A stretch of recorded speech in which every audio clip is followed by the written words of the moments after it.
Il y a une tradition de revue en France. On pense au temps moderne, on pense à Tel quel, le Matricule des anges. Dans les Yvelines, nous avons une revue de poésie. On en parle tout de suite. Yves Livre avec Le Pavé du Canal, votre librairie indépendante à Montigny-le-Bretonneux.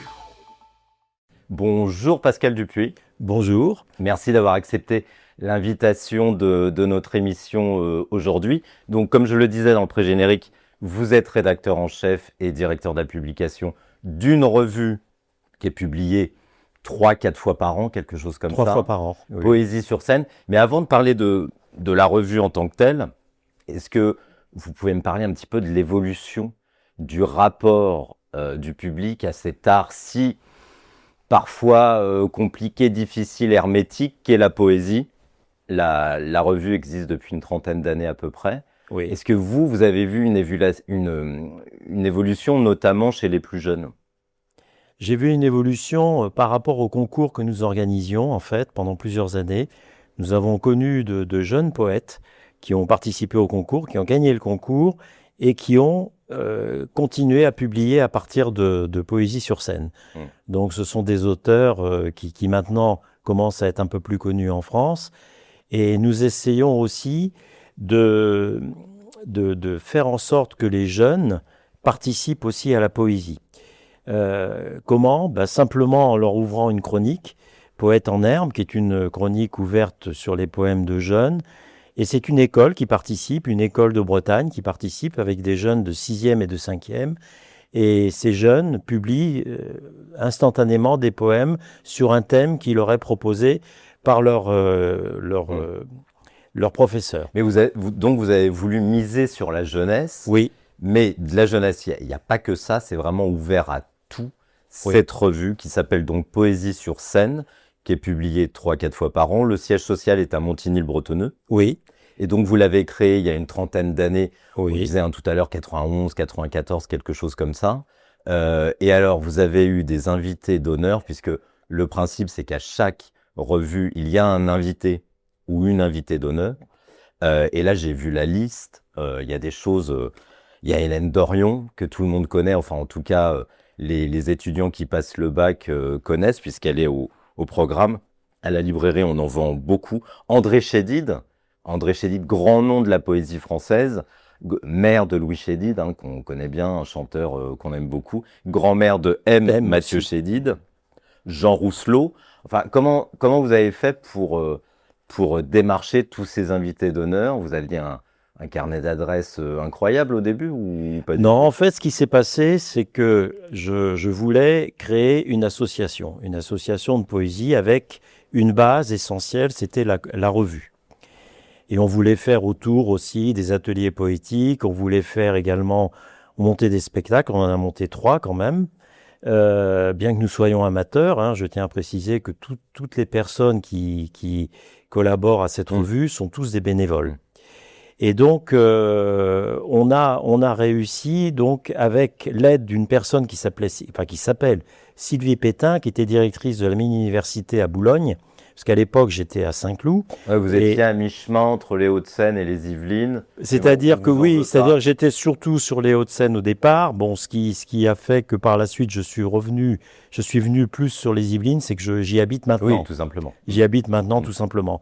Mais à l'époque, avec l'appui de Jean-Pierre Fourcade, qui était maire de Saint-Cloud, j'ai pu mettre le siège de l'association dans la mairie, où je travaillais d'ailleurs comme cadre supérieur. Et donc, avec Sylvie Pétain, qui était directrice de la mini-université de Boulogne, j'ai pu créer un club, en quelque sorte, de poésie, puisqu'il n'y avait rien. Il n'y avait rien sur Boulogne, il n'y avait rien sur Saint-Cloud. Et donc, j'ai créé cette association. Et dès le départ, j'ai eu des personnes qui sont venues, grâce à l'appui de Sylvie Pétain, comme Antoine de Matarel, qui est toujours là. Mais il y avait un engouement. Vous avez senti un engouement pour votre projet. Il y avait un engouement et ça a fonctionné tout de suite. La preuve, c'est qu'on ne s'est pas contenté d'une petite revue, parce qu'au départ, la revue faisait une 50aine de pages. Aujourd'hui, elle en fait c'est un vrai livre. 120 ou 130 par numéro. Et à l'époque, on s'est dit, on va faire quelque chose tous ensemble. Et ce qu'on a fait, on a créé donc des rencontres poétiques qu'on faisait sur Boulogne et sur Saint-Cloud. on a créé des ateliers poétiques où on réunissait quelques personnes, et puis on a monté 3 spectacles, dont un à Vélizy, un à Vélizy dans le cadre du centre culturel, et 2 à Saint-Cloud. Voilà. Et donc, on a démarré comme ça.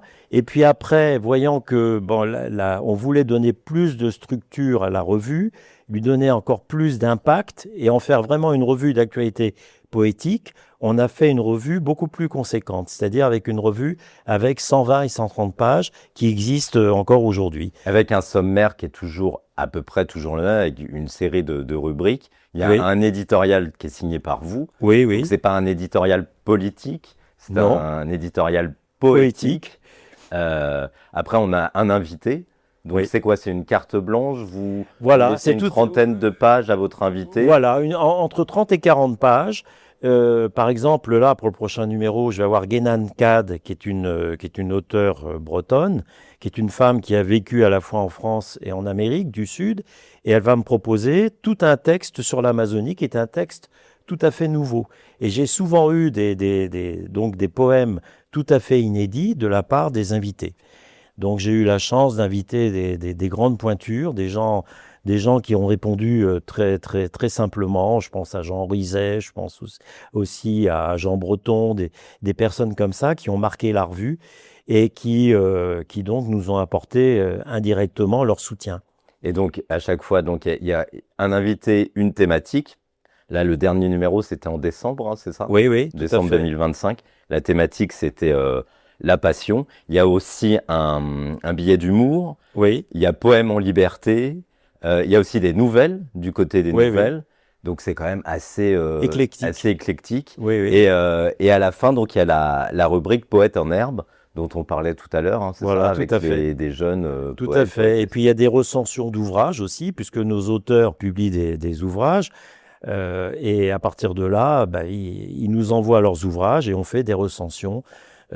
Donc, qui permet de faire connaître un petit peu les ouvrages qui existent en matière de poésie. Et c'est une vraie revue avec quelque part une espèce d'austérité assez élégante. Il y a très peu de photos, encore que parfois il y a des reproductions, il y a des tableaux qui sont reproduits. On a eu le cas de tableaux reproduits dans le cadre justement de ces jeunes qui écrivaient des poésies. Et donc, leur professeur leur avait proposé d'illustrer justement un tableau.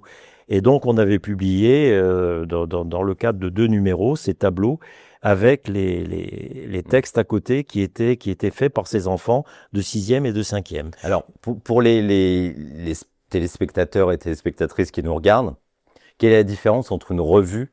Parce que finalement, je le disais, on a une tradition de revue en France. Je pense au temps moderne, tel quel, etc., où des grands noms de la philosophie, de la littérature ont pu publier des textes inédits, des revues de philosophie aussi. Quelle est la différence entre là, c'est la première fois dans Yves Livre que je reçois pas un écrivain, une écrivaine, c'est pas un livre, c'est pas un magazine non plus, c'est une revue. Quelle est la particularité de cet objet en tant que tel ? La particularité, c'est que ça nous permet d'avoir un lien déjà avec des personnes totalement différentes, issues de milieux, de confessions, de tout ce qu'on veut, de personnes complètement différentes, mais qui se retrouvent au sein de la poésie. C'est un point de rencontre, c'est comme une agora. C'est un point de rencontre, c'est-à-dire que ces gens-là, il y en a beaucoup qui nous suivent depuis au moins 20 ans, 20-25 ans. Ce sont des gens qui écrivent dans leur coin, qui avaient besoin d'un support pour se faire connaître et qui envoient leurs textes. Donc nous, on a un petit comité de lecture, on essaye de choisir les meilleurs textes en fonction de la place dont on dispose. En général, on publie à peu près 25 à 30 textes et donc ça les fait connaître. Et après, ces personnes-là qui sont encouragées peuvent éditer par elles-mêmes des poèmes. Donc c'est une agora, c'est aussi un tremplin. Voilà, ouais. C'est un tremplin pour leur permettre aussi, par la suite, de publier leurs propres ouvrages. Et ça, c'est quelque chose qui me paraît important. Et puis c'est aussi, je pense, on ne le dit pas assez, c'est un lien de solidarité. C'est-à-dire que ça permet à des gens qui sont souvent en difficulté, qui ont eu des problèmes dans la vie, des problèmes moraux, des problèmes de maladie, de se retrouver sur cet aspect des choses. Et moi, ce qui me fait le plus plaisir, c'est de recevoir des messages ou des lettres de personnes qui sont abonnées en disant « Ah oui, on attendait votre numéro, ça nous fait du bien, ça... » Quelque part, c'est ça qui compte aussi pour moi. Et vous tenez au papier? On est en 2026. Oui. Donc la revue a été lancée il y a une trentaine d'années. Voilà, les choses ont changé depuis 30 ans. Oui. Et vous tenez au papier, vous n'avez pas de compte Instagram, pas de réseaux sociaux, etc. Il y avait un compte, il y avait sur Poésie, il y avait un compte Poésie sur scène C'est pas le qu'on n'a pas support repris, principal. c'était pas le support principal. Alors, vous tenez au papier, il n'y a pas, il y a pas de... Oui, Comment parce ça se que passe? Il y a c'est pas un de livre. permission? Parce que c'est un livre et un livre, c'est quelque chose qu'on compulse et qu'on regarde Ouais. toujours avec plaisir, qu'on garde dans une bibliothèque. Et c'est pour ça que j'ai fait appel à un bon imprimeur qui habite dans le sud-ouest, qui prépare lui-même cette revue. Et je trouve que c'est un plaisir de pouvoir retrouver les différents numéros dans une bibliothèque. C'est comme un livre. Ça coûte 16 €, on se le Oui. procure où? Alors, on se le procure tout simplement au siège social. Enfin, on envoie un abonnement par D'accord. chèque où on peut demander le RIB. D'accord. On transmet le RIB. Il y a une adresse, c'est C'est Poésie à sur Montigny Seine, le Bretonneux. Voilà. Ouais, on la trouve à la fin du... à la fin du livre. de la Sinon, il y a revue. une adresse mail, poésiesurseine@gmail.com, où tout le monde peut écrire pour demander. Alors, l'adresse, c'est 15 rue du Champ d'Avoine, à Voilà. Montigny-le-Bretonneux. Très bien. Voilà. Et vous avez un petit cadeau exceptionnel à nous présenter aujourd'hui, parce qu'on parlait tout à l'heure des grandes poétesses et des grands poètes qui ont contribué à cette revue. C'est le numéro 117, hein, quand même. Oui, en 30 oui, ans. oui. Voilà, l'un des grands noms, c'est André Chédid. Et là, vous m'avez apporté un papier. Alors, on va montre peut-être pas le- toujours à la caméra Il parce faut que le c'est un montrer, peu il faut loin. le montrer, c'est pas Voilà, gênant. je montre. Voilà, c'est un papier manuscrit d'André Chédid. Donc, c'est un petit bijou. Et elle vous l'a. Qu'est-ce qu'elle dit dans ce Alors, texte? ce qu'elle écrit, Poésie sur Seine porte son regard sur un des plus beaux fleuves du monde. Elle charrie ses voies multiples et continue, depuis nos villes et nos rivages, jusqu'à l'océan et l'infini de ses énigmes. Fidèle à la poésie, elle est l'écho de nos échos. En sympathie, André Chédid. Voilà. Voilà, bon, ça c'est un petit bijou.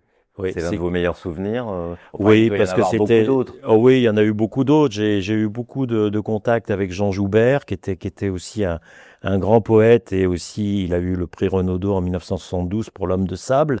Il y a eu d'autres auteurs comme Jean Rousselot, qui m'a beaucoup marqué au début, avec lequel j'ai eu des correspondances à la fois écrites et puis aussi des appels téléphoniques, qui m'a beaucoup soutenu. Un auteur moins connu, Claude Pétet, qui habitait Boulogne, qui m'a aidé au départ aussi à me faire connaître un certain nombre de poètes. Et j'en vous ai- m'avez parlé d'un poète qui a été invité et qui est à l'origine du nom du département, les Yvelines. Vous Oui, pouvez nous en parler? c'est Jehan d'Esper.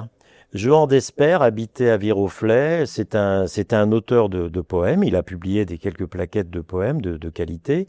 Et je l'avais invité dans la revue. Et j'ai appris un jour, comme ça, par hasard, qu'il avait été à l'origine, effectivement, du nom des Yvelines. Quand il y a eu le nouveau découpage des départements Dans les années 60, voilà. ouais. Et Jehan d'Esper, donc, a donné le nom, effectivement, des Yvelines. C'est lui qui a trouvé ce nom. En fait, Yvelines, c'est une forêt dans laquelle il y a beaucoup d'eau, qui regorge d'eau. Je crois que ça vient du latin, enfin voilà. Donc, Possible. voilà. Voilà. En tout cas, c'est l'un des rares départements qui ne porte pas de numéro, de nom de fleuve ou de rivière. C'est l'une des particularités des Yvelines. Voilà. Merci beaucoup, Pascal Dupuis. Bah, je vous en prie. Merci d'être venu. Moi, je vous retrouve quand vous voulez à la librairie Le Pavé du Canal à Montigny, le Bretonneux. Et on se retrouve ici même très bientôt pour un nouveau numéro d'Yves Livre.